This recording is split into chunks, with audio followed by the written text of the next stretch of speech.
I'm Robrad78.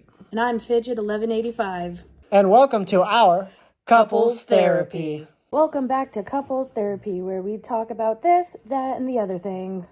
And today's episode is going to be a little heavy-hearted. We're going to talk about anxiety and depression.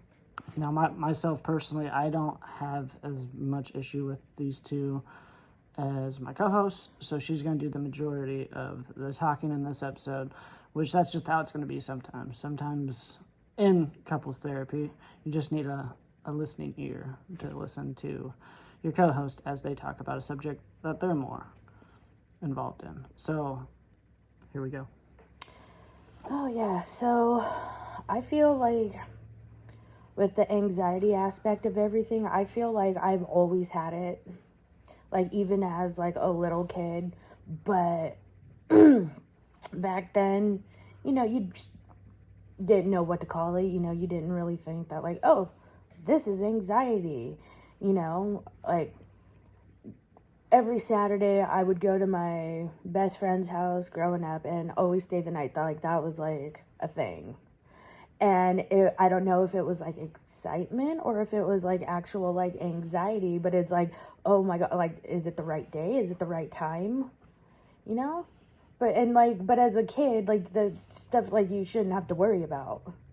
But, once I got there, walked through the door, all of that just, immediately just, like, melts away. Because, you're spending the weekend with your best friend. I mean, what could be better than that,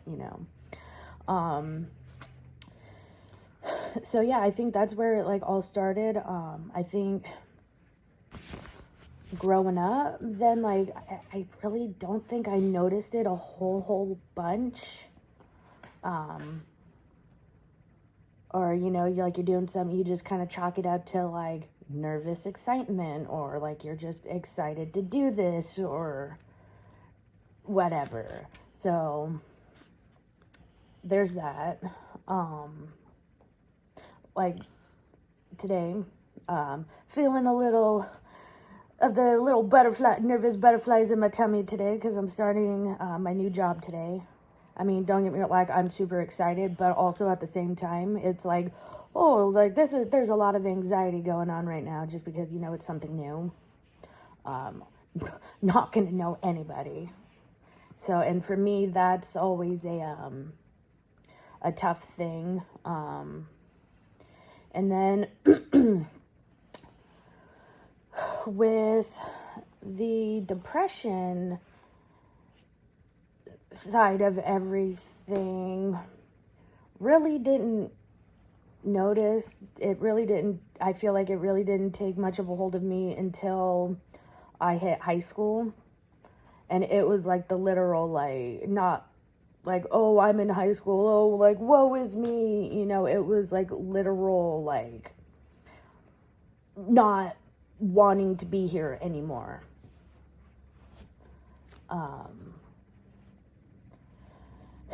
And that was, something really, really tough to deal with. You try talking to friends about it, but, that only goes so far. And then, there was one day that I'll never forget. I told my mom, and her response was, well, what do you have to be depressed about? That, to me, felt like the biggest slap in the face. And I think the reason why she said what she said was because what I had said completely knocked her for a loop, and she didn't know how to respond. So it's like, well, do I not say anything at all, or do I say something? And I think, unfortunately, by her choosing to say something, she, said the wrong thing. Yeah. So, yeah, so I've been pretty much dealing with both for my entire life. And I'll be the first to admit that I struggle with it too, with when it comes to you telling me that, you're going through depression or anxiety. I also sometimes say the wrong thing and, like, don't know how to react to it. A lot of times it's just you need a listening ear. You don't need someone to comment back. But sometimes, it's one of those things where, like, I'll be going through, like, a really long day and, working my butt off at work and then coming home and, sometimes, after getting all the stuff settled with bills and whatnot, and then come home and when I'm trying to help you with that, I'm already overloaded with my own stuff as well. And then I end up saying the wrong thing, and, that's just the way of life where, like, unfortunately, like, some people just don't understand 100% what someone's going through. Take it day by day, and we'll get better at it step by step. The best thing to do to help this situation is to talk about it, which is what we're doing here right now. And yeah. So I know I've somewhat said to the same extent of what your mom has said about, like, what's what's there to be depressed about. I'm sure I've said that quote before as well, and I don't want to lead the viewers or the listeners any differently, like, to say that I don't make mistakes too. But it's true. I've personally probably said the wrong thing at the wrong time as well. It also don't help that I'm always on, as we would say, as in, like, humor wise.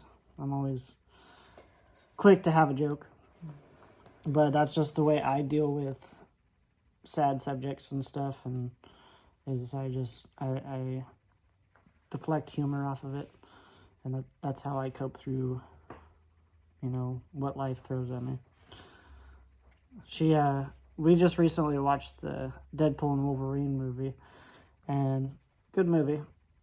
And when Ryan Reynolds is making all the jokes, even in the worst possibilities, Fidget's like, oh my god, that's really is you.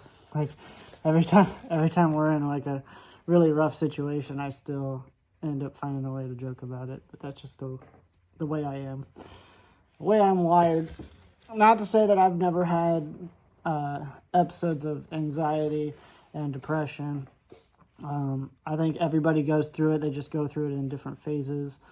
I know personally, for me, depression happens with loss of something. Like, I lost one of my best friends in 2021, and I know that took a while to get out of as well. And, when I lost my job from Kansas City, that also took a while to get over as well. And for anxiety, mine mainly has focused on the financial situation, which we could do a whole nother episode about that, which I'm sure we will in the future, about financial responsibilities and whatnot. But sometimes I feel like the whole living situation that we're in right now is weighted on my shoulders to make sure that everything gets paid on time. And then I want to also have money for us to do cool events. Like, we want to go to the Royal Rumble next year, which is what we're planning right now. That's our next big event we're going to. So those are, like I said, you're not going to hear a lot from me today, but those are the kind of stuff that I've dealt with. And I wanted to put my 2 cents in on, like, I've been where your mom's head's at, where she said, I don't know what you got to be depressed about or something. Like, Right. I've been there too. And I feel, though, I'm not saying everybody, but I feel like some people don't realize that it's not like, oh, today I woke up and I decided to feel depressed. No, that's not how it works. It's actually dang fly. It's actually a chemical imbalance in the brain. That's what it is. Sure. And I'm gonna focus it towards you, and I'm gonna get us a drink. And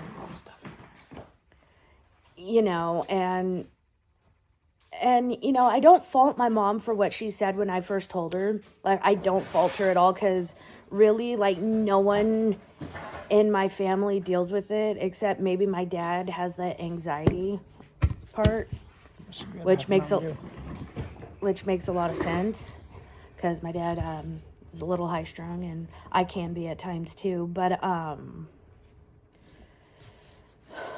it's there are just some days where I'm laying in bed and it's like I literally don't want to get out of bed. Like, that's how bad it gets sometimes. And, you know, like, one of, like, the worst things you can say to someone who is going through a depressive episode or having an anxiety/panic attack is just get over it. That is, like, the absolute worst thing you could say to someone, because it's like, don't you think we've already thought about that? And don't you think if we could, we would? Sort of thing, you know. And, you know, one thing that, another thing that kind of, like, agitates me is, oh, like, you'll be fine. And it's like, yes, but in that moment, it literally feels like everything is crashing down around me. We have a fly situation in here, so it is trying to be the star of the episode. Can we edit that out? Anyways. You're in the middle of talking when you said that, so I don't know if we can. Train of thought. Yes, so in that moment of, like, if I tell my co-host, like, hey, I'm feeling, like, really anxious, or I'm having, you know, like, anxiety over X, Y, and Z, and it's just like, oh, like, you'll be fine, like, just get over it. Like, again, that is, like, the worst thing to say to someone. And if someone says that to you, instead of saying that, you could say, you know, is there anything you need me to do to help you? Or do you want me to help you through it?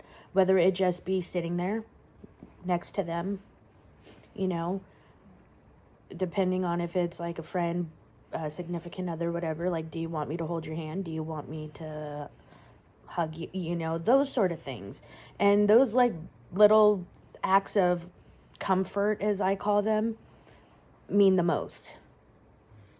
Maybe not for all, but I know for me, it's those little acts of, like, kindness, comfort, however you want to call them, you know, those help. And those help me calm down. And then with the depressive side of things, you know, again, like, it could be, like, the same thing. Like, do you need me to do anything for you? You know, do you want me to sit here with you? You know, things like that. Again, it's the little things.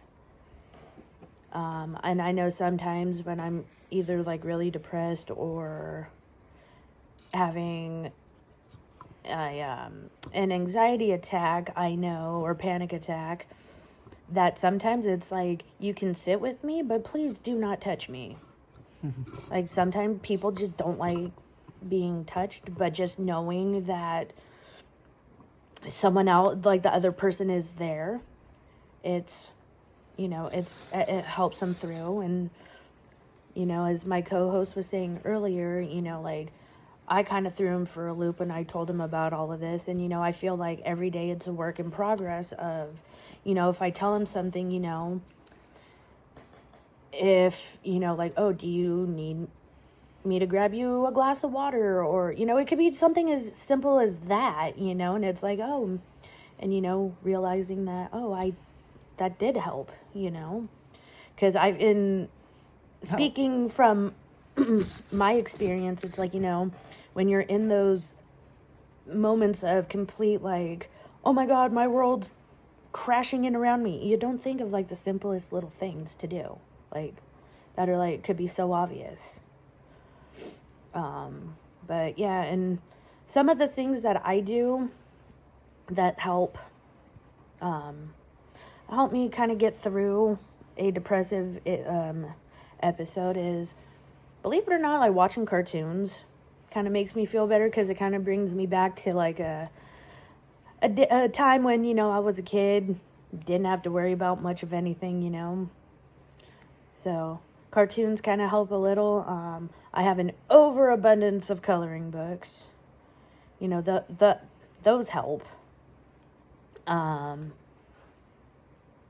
Sleeping, you know, that's also one way to tell if I'm kind of in a depressive episode is, I sleep more than usual. And, you know, like, I like playing video games, coloring, watching movies, you know, things like that. And for me, it's, if you don't see me doing those things as much, that could mean I'm either going through something, or I'm about to go through it.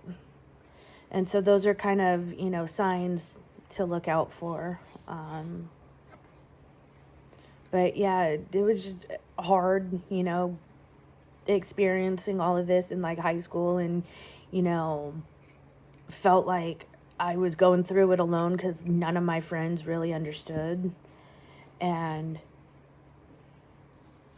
another thing that you might kind of want to avoid saying to someone who's going through something like that is, I understand.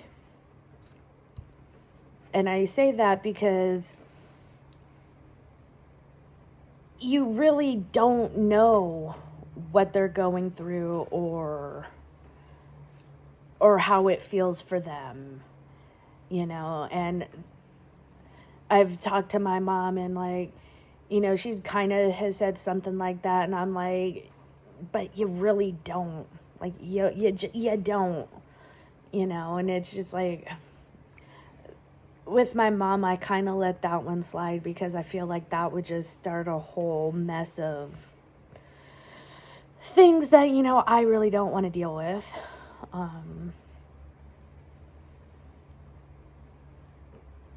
And yeah, you have anything else, Dad?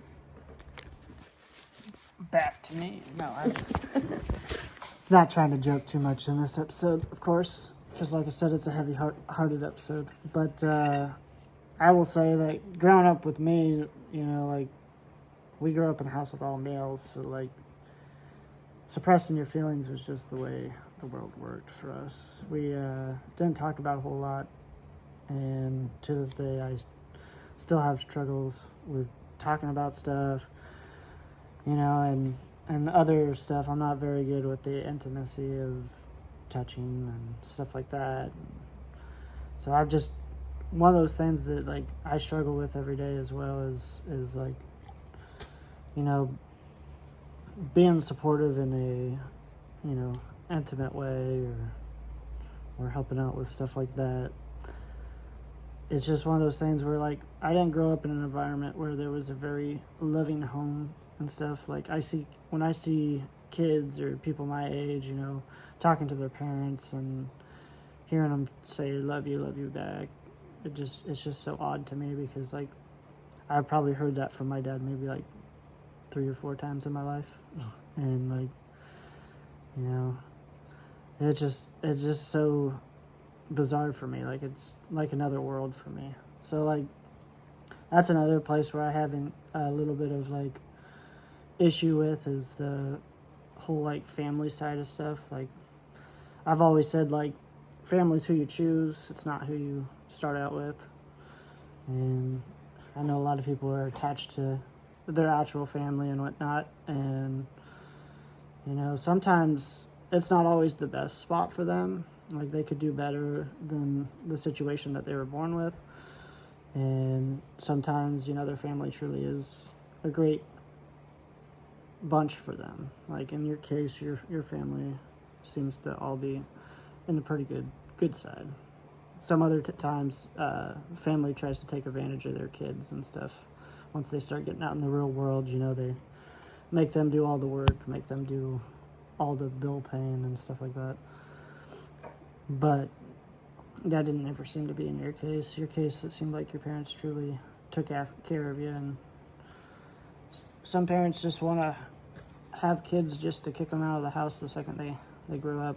And it's like, at that point, it's like, a lot of times people don't think before they have kids and stuff. And I'm not trying to sit here and preach on a random tangent, but that's just the way it went. And, it's like one of those things where, like, if you're not sure you're supposed to have kids or not, then maybe you shouldn't be having kids. And, a lot of people will come up to me and talk about, oh, well, you and your girlfriend have been together for a while, you guys are probably gonna, get married and have kids eventually. And to this day, I still don't know if I want kids, because I don't know if I went through what I went through with a family, it's like I don't want the same thing to happen to any other kids, and I don't feel like the world is going into a better place.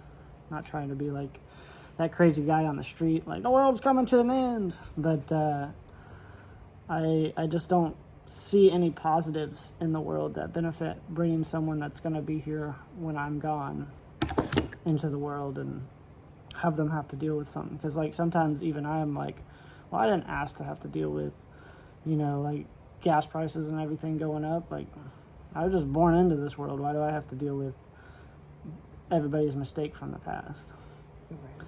And I'm sure everybody thinks that way too. And no, it's not. That was just an example. That's not that's not the end all be all. Oh, gas prices went up. I don't want to live anymore. It's just one of those things where it's like, why do I have to deal with yesterday's mistake when I wasn't here when yesterday happened? Kind of thing. But yeah, you know, you talked about how you cope with that stuff. I know a lot of people I've talked to that have dealt with that also say that they find a show they like or whatnot. A guy I work with at work, he also deals with this as well. He has to take medication for it. Some people have to take medication to, you know, change their mood and whatnot. And yeah, he watches a lot of a certain show that makes him happy, and he discusses it with me. And again, another thing is talking about it helps. Talking about it always helps. It can be hard when, you know, your significant other does not do a lot of talking about things. So how do you work with a situation like that when you kind of have, you know, you need to talk about something, but your partner is not exactly in that talking mood? Well, you know, I kind of approach it maybe not so subtly, but you know, it's like, hey, like I want to talk, and you know, and then, you know, kind of depends on like their attitude towards me, like not attitude, but that's like the wrong word, but like Attitude can mean positive and negative. It's just most people interpret it as a negative. like their attitude towards me of like me starting to talk about it, and then it's like also like the body language, because if they're all just like again, you know, sort of thing, that shows me that, you know, that they don't want to talk about it, they don't want to hear about it, they want nothing to do with it. And so then it's like, okay, well, never mind then, and then I walk away, because if I don't have your attention, you know, what's the point of me trying to talk to you about something? And another thing I wanted to mention that, you know, what is causing me, or just like in general, said person, like anxiety or whatever, it might seem like a small, like insignificant thing to, let's say, you, but to, like, let's say me, it is like a big thing, you know. And I know this is hard for you to not like joke around, but it's like, you know, like, don't make fun of us about it, you know, like, but it, you know, like thinking to yourself, but it's something small, because as I just said, you know, it's something major to us, and, you know, just listen. And, you know, and it could be, well, you said this yesterday, or you said this 3 days in a row now, but it's like, yes, but it's that important, it's that significant to us. And it just, it takes a lot of understanding on, I feel, both people's part, you know, not just my part or not just your part, but like as a cohesive unit, there's a lot of understanding and kind of give and take that I feel that needs to go on. And I feel like that should be, you know, how it should be with, in any kind of relationship with either partner or both partners, you know, kind of dealing with one or the other or both. So, because I have a feeling that some people watching this are also going to be from my point of view of this. We had to get the snap crackle pops going. Sorry. No, I did it earlier too. I did the exact same thing. I had to lean clear away from the table to do it. But so like from our standpoint, if anyone listening is also on my side of it, where it's like, yes, you understand they're going through something. Maybe you deal like she said, you deal with that every day and you live your life, and it's new to them, but it's something that you do every day, and it's just kind of numb to you. You're like, yeah, that's just the way the world is. It's one of those things where it's like, I'm trying to enter this lightly and not say anything too harsh or anything like that. But it's like one of those things where like if you're dealing with something and you discuss about it, there's only a certain distance that discussing is going to do for it. Yeah, it helps at the time, but it's one of those things where it's like, as a person that goes through it, do you ever deal with the, okay, well, I have, like, in your mind, do you ever deal with like the, okay, well, I have discussed about this, but what am I doing to make it better? Because I think that's where a lot of us on my side comes from. Do you feel like that could be like frustration kind of on your part, where it's like, okay, well, this is our 5th time talking about this. Like, I feel like we're going in circles. Nothing is like, do you kind of feel like frustrated? I mean, there's times where, yeah, frustration does come into it, and a lot of times, again, frustration doesn't necessarily mean it was intended for you, but maybe something else was going on.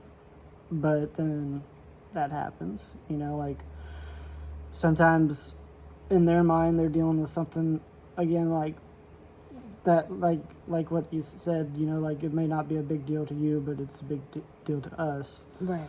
It's like one of those things where it's like, a lot of times when it's not a big deal with us is because we do deal with it a lot of the times, and we just handle it our own way, and it's not even anything we think about, so we don't even realize we handle it on our own all the time. And then it's another thing where it's like,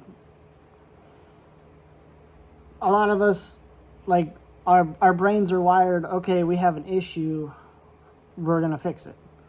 And then there's other people whose brains are wired, we have an issue, we're going to sit here and complain about it until something happens to change it, and doesn't necessarily take the actions to do it. So I feel like there's 2 different types there, and both can have people with depression, and I'm not saying that all people with depression are just people that don't have their brain to set them to action. No, I think it's on all spectrums of both sides. There's people that take action into what they're doing and still have to suffer with depression, and there's also people that never really take that action, and then they're stuck in a spiral of depression as well. But what I'm trying to say is, like, how does your as singling out, how does your specific mind work with this when you're dealing with something and it takes like 3 days, and does it ever dawn on you that it's like, okay, I really am like driving this home, but I haven't done anything about it yet? Or I feel like it just really depends on like the situation, like what it is. Sometimes, like, without going into specifics, like my old job, they're just like things that would just set me off, and it's just like I would talk to my mom about it, and then sometimes it's just a quick vent session with my mom is all because then you get it out. It's in your brain, it's all like floating around in your head, you get it out. Okay, cool. Yeah, granted, I go in to work the next day, I deal with the literal same thing, but you know what? It's like, okay, I talked about it. So in that aspect, like, it doesn't bother me, or if it does, it doesn't bother me nearly as much. But yeah, I feel like for me, like talking about it, like just helps me forget. Not necessarily forget, but it helps me get over Yeah. the said issue or whatever. And earlier you had mentioned like your buddy at work like takes medication for his, and so I'm sure there might be some people out there wondering, well, Fidget, are you taking any medication? Like, what are you doing in that aspect to help? And me personally, I am not taking any medication for it. Not hating on anybody who does. Like, I love that you found something that works for you, that, you know, helps you get through your day. In my personal opinion, well, first of all, I hate taking pills, like swallowing pills. Like, that's not fun. Oh, always have hated doing it. Unless absolutely necessary. Two, it's, you know, finding like the right medication, and then finding like the right dosage. Okay, that's not where, you know, as I like to call it, it was like pill roulette, you know, finding what's, you know, and I didn't want to do that. I, you know, didn't want to have to deal with like all the side effects, because let's be real, they all do have side effects. Oh, yeah. Didn't want to deal with that. Luckily, it's not an all the time thing. Like, I'm not depressed 100% of the time, 24/7, 365, because whew, that would be too much, Yeah. you know. And then so another question that could pop up is, you know, like, what are your triggers? You know, like, what causes you to have anxiety, or, you know, or causes you to be depressed? And to answer that, I'm not sure. You know, there's all sorts of different kinds of anxiety. There's social, there's, you know, that's quite literally the only one I could think of off the top of my head. I don't know if this is necessarily like anxiety, but I know like when I go, well, it could be when I'm in a new situation, like I tend to get really quiet and like reserved, and like if I'm with a group of people, like group of friends, and like we're at a party, let's say, or out in public, I'll let them do like the talking. Like if we meet like a new group of people, I'll let them do all the talking first, and then, you know, kind of feel out the situation, and then like I'll start talking. So yeah, I have a little bit of that. I do feel like that is pretty common. There are a few people out there that just jump in and dive in when they're at a new situation, but like, I feel like it's pretty common that like if you're in a situation where you don't know anybody, or you don't know the majority of the people, to like gauge the situation. I also do that. Mainly for me, I do that so I know what kind of humor to bring to the table, because like when I tell jokes, there's sometimes where it's like, ooh, that wasn't the right time to do it, or this and that. So like you've learned from trial and error to like be like, okay, well, let's make sure we know the majority of the group before we make a joke like that, because you know, like maybe somebody's going through something. But And you're not trying to offend anybody. yeah, for sure. And like starting a new area or a new location and stuff like that, a new job and everything, that's understandable too, because these people you're going to deal with day in and day out, and you want your work to be as pleasant as possible. So you want to get along with as many people as you can. You know, I too have situations at work where sometimes me and somebody may not exactly agree on the same destination of our, you know, task at hand or something, and maybe we have a rough day. It's hard to say that, you know, that was yesterday and today start anew.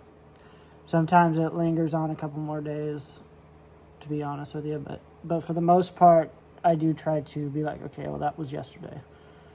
I got to work with this person for as long as either they retire or I retire. I better just get over it. kind of thing. From my side, that's what I have.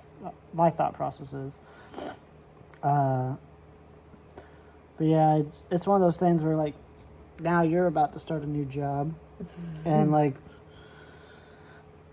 there's issues you had at your old job, but I always tell people this, and for instance, my buddy that's not here anymore, but he used to work with me as well, and his job got hard at one point, and he was like, I just want to quit. I want to quit. And I said, well, why are you wanting to quit? And he was like, well, because it's too hard. It's just not right for me. I want to find something that's a little easier. And I said to him, you don't quit a job because it's too hard.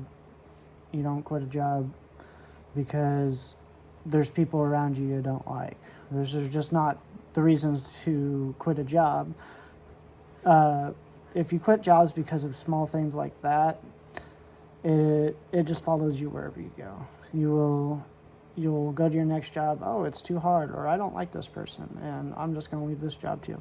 Trust me, I have dealt with people in my life, family in my life, that will nitpick the smallest stuff and drag it on for the rest of their days until they don't like that job anymore and quit that job. I have dealt with that time and time again. That I do know what I'm talking about in that expert. I think Fidget can agree with me on that I do have a little bit of expertise in that. You can't sweat the small things, and it's one of those things where it's hard to tell someone who deals with depression and anxiety that, like, that was yesterday, try to move on, it's today, and you can't be like, don't sweat the small things. But at the same time, how do we approach a person that is going through that and help them get to that point where it's like, oh, that is everyday life. Everybody deals with that. But to show them that this is, to have a future, you have to realize that, like, okay, well, that was yesterday. Don't want it to lead into today. And, like, I don't want it to ruin my life. As in, like, change my job situation, do this or that, just because I'm having trouble letting something go. How do we approach that? I feel like it all kind of circles back to the listening. Like if it's a coworker, like if you guys have that sort of camaraderie between the two of you, I guess, to where like they feel comfortable enough like that they can talk to you. Again, just listen. Because maybe they just need a vent session. Maybe it's a frustrating thing, and then it's just like, I need to get it out. Otherwise, it's just gonna sit and muddle around in my brain, and then just stew. And I just need to get it out. Yep. So I feel like a lot of that, it all just kind of circles back to just listening. And again, if you guys are at that kind of level, or then again, it's like you don't know what their home life is like. Do they have that support system? Do they have the people to where they could go home and just be like, blah, blah, blah, word vomit, Yeah.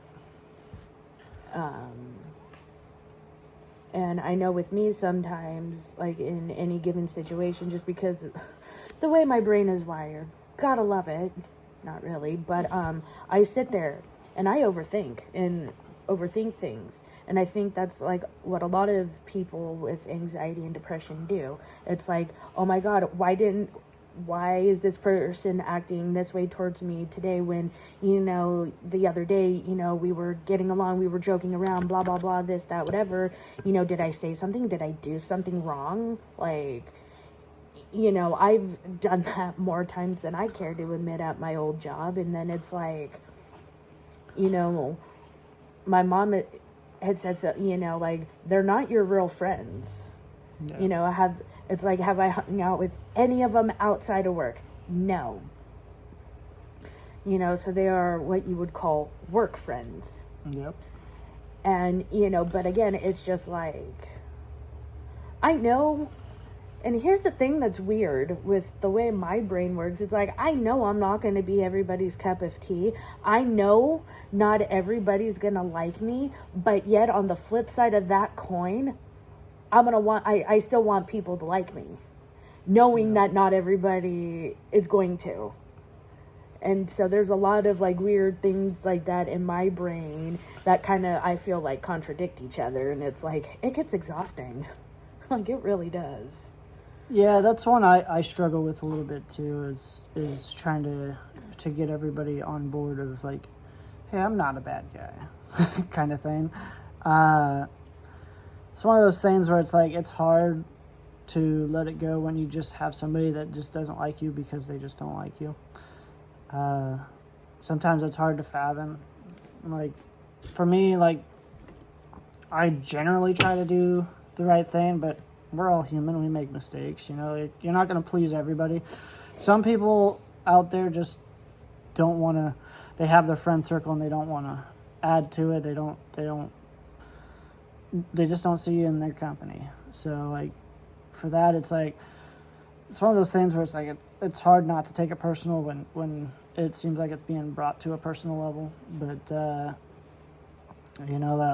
I definitely agree with your mom. There's people that are work friends and there's people that are your friends. It does suck that you moved out into a place where all your friends are not here and all you have right now are work friends. But it's going to come a day where you'll meet people and sometimes a work friend who you actually hang out with outside of work becomes a friend.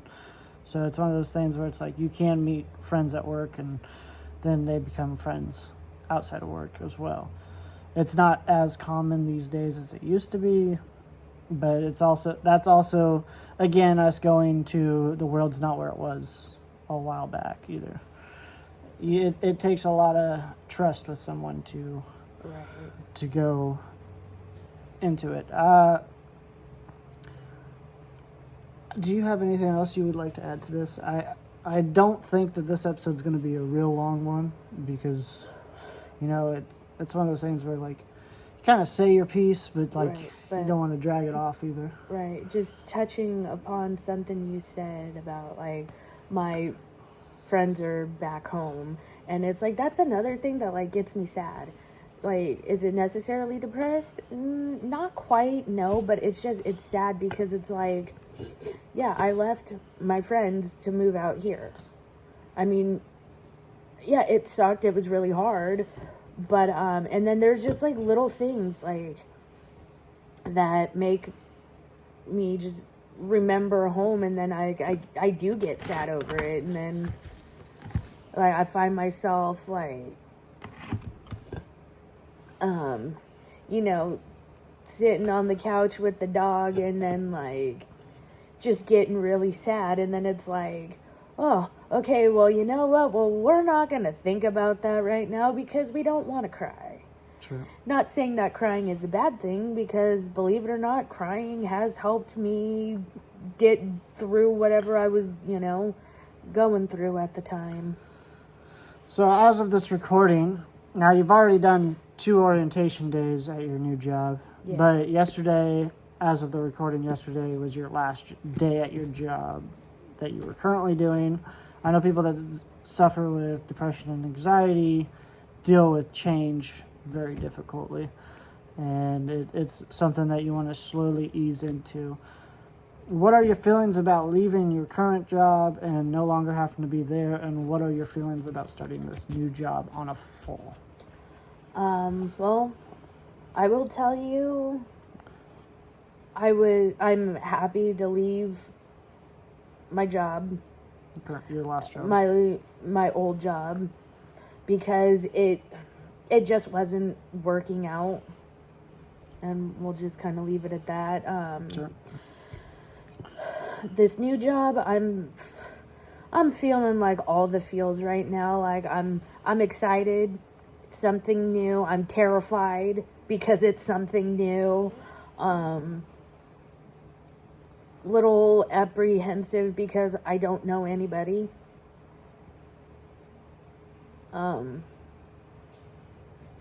getting a little emotional just talking about it right now.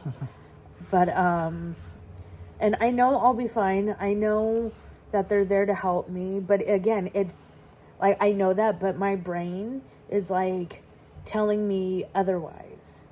You know, like So what is your brain telling you? like, oh, it's gonna be bad, like they're gonna get mad at you for, you know, like they know you're new, it's your first day, but they're still gonna get mad at you for asking questions, you know, so be afraid to ask questions, you know. And it's literally quite the opposite, because it's like they understand what it's like to be new.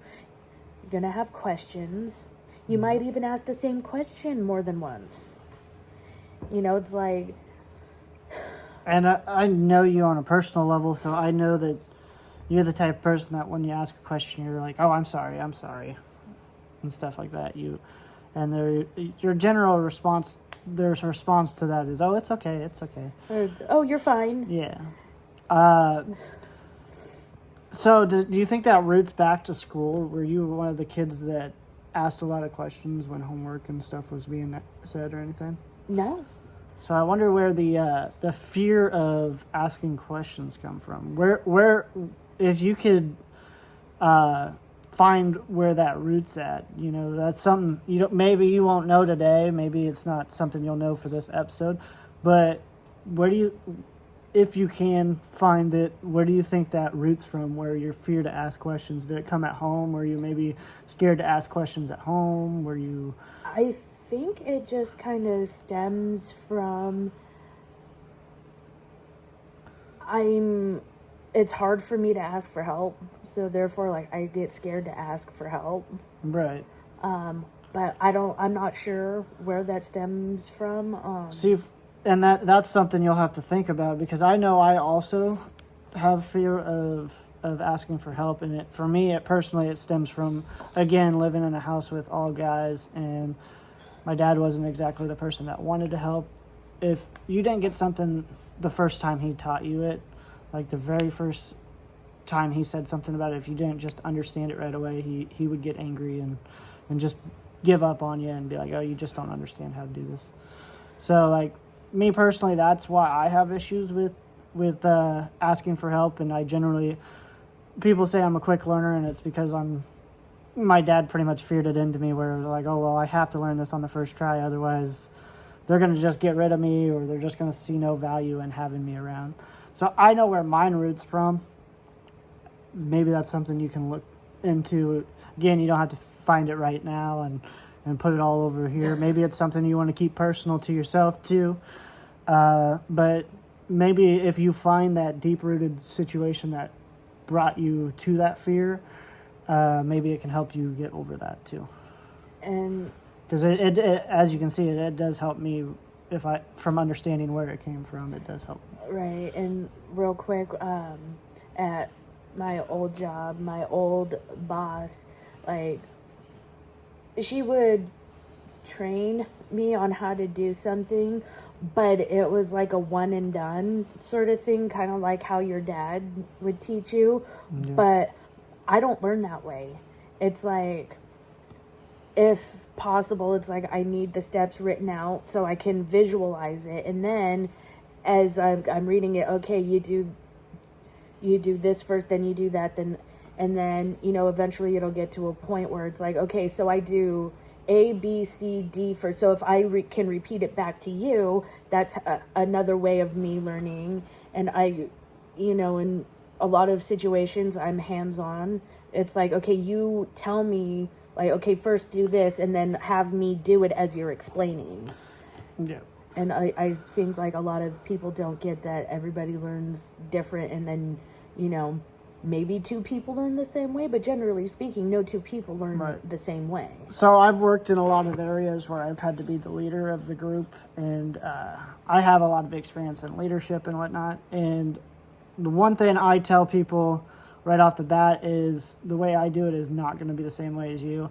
The first thing I say to someone when I'm training them, and I don't feel like enough trainers say this to someone, is you're starting out, it is not your fault. That's the first thing I ever say to anyone that I'm training. I just say, look, anything that you have a mistake in right now, I am going to take full responsibility for, and you're not going to have any head chopping on your end. I am here to train you to do your job at the full ability. I do not have any of the people that I train take any of that weight on their shoulder to begin with. I want them to not have that kind of strain on them as they're learning the process. So that is one of the very first things I say to someone when I am training them. And I personally don't think I've ever dealt with that myself where anyone's ever taken accountability for the people that they train. But I think that's also what's made me a great leader and one of those people that people, like I've been told specifically that like I'm a natural born leader, and taking accountability is something that really stems from that. Another thing I like to tell them is, like you said, like you're not, I'm going to teach you this way. It's not the end of the world to learn this way. You can do it whatever way you want to do it, as long as the main overall job gets done and the process, you understand how to do it. That's all. I'm not going to tell you, well, you're doing it wrong. This is actually what you have to do. Unless they're actually doing something wrong. Then. Right. So, as long as the overall meet makes a positive ends, I don't say anything. Also, I wanted to add that, like, there was something else that I wanted to add earlier too, but So I have a quick question for you. Going back to you, like, training someone. So does it annoy you, or does it get annoying if they ask a lot of questions? Like if it helps them like learn, like it depends on the situation. As a leader, like if I'm the one that's fully training someone, it doesn't annoy me now. But if it's one of those things where they've been at their job for over a year or a period of time, and they have been doing the same thing over and over. There are some people that are at a job and just their whole life they just don't understand how to do it. And it's one of those things that is hard to accept. And my standpoint, a lot of times, if it's something that I need done for myself, I'll just step in and I'll do it myself. And like just save that awkwardness of like understanding that, okay, well, this person's not going to understand how to do this, so like asking them to do it is not it's going to take longer for that than just do it yourself. But if someone's first starting out, absolutely not. No, there's a good like 3 months to 6 months, depending on the job, because like sometimes jobs are more unique. Like when I was a maintenance guy, you could go your whole life in finding new things that you're going to have to learn, because there's always going to be a different thing that needs to be fixed in a different kind of way. And like just because you did this one time doesn't mean it works the next time. Right. So there are certain jobs that you spend your whole life asking questions, and sometimes you work as a collective team at jobs to come up with the end result. I try to make sure everybody's on an understanding where they learn from their mistakes. They're not like when I teach someone, the main thing I want them to do or to understand is that, yeah, we all make mistakes, but if you're learning from it, then that's a positive. But if we're going backwards, then there's something we need to do. And when somebody's not understanding, if they come up to me and they're like, I just don't understand this job. I'm having issues with it. The first thing I have them do is I'm like, okay, you teach me how to do the job. You assume that I don't know anything about this job. You teach me how to do this job. And while you're verbally talking about what the next step is, I want you to be thinking about what the process of the next step is, and tell me step by step, okay, well, we're going to do this, we're going to do this. And so that way I can help you understand where you're lacking in those situations. And for me, that always helps them learn how, okay, well, you're skipping this step, or okay, well, you're doing this, but this is a longer step than if you could just do this. And trying to get trying to correct their brain into the right path to help them understand their job at the best ability. So like if you start this new job and you're having an issue with something, you know, maybe there's a way you can be like, hey, I know I'm new here. Can I talk you through the steps that I have and make sure that I'm doing everything right? If there's something I'm doing wrong, I want to know, and that way you can do your job at the full ability, kind of thing. Right. So, again, you know, heavy-hearted episode, but this show is called Couples Therapy, and we are going to talk about pretty much this, that, and the other thing. There is no subject that we will turn down, except for when it comes to politics, you know, religion, sex orientation, and, you know, stuff like that. Of course, anything like that, off limits here. But if there's any subjects that you guys ever feel need to be talked about that are not of those statutes, yeah, just let us know down below, and we'll try to get an episode out about that. And we'll try to respectfully let you know how long of a wait period that will be until that episode, because we do like to pre-record. So yeah, hopefully you guys stuck around for all this. I feel like it's important for certain people to understand if maybe they have a significant other that goes through this, or maybe they have a friend that goes through this. You know, I hope we were able to bring something to the table for you. Again, you know, we're not physical therapists. We're not therapists at all, actually. We're not licensed doctors, you know. No. We're just... The show may be called Couples Therapy, but that's just a cute, like, way of saying, oh, it's a couple and we're talking it out. That's kind of like having our own little couples therapy. Yeah. So I like to say that both of us, after doing an episode like this, it is healing for us to actually be able to sit down and talk. This is just a way for me and her to actually spend some time together too, and actually talk about our feelings with no judgment and no, you know, like, no harsh feelings towards anyone. So, again, if you guys took away from this, let us know by commenting, subscribing, and putting a like down below. But I think this is the time we end it, isn't it? Yeah. So, again, thank you for listening to this episode. Much love, and peace.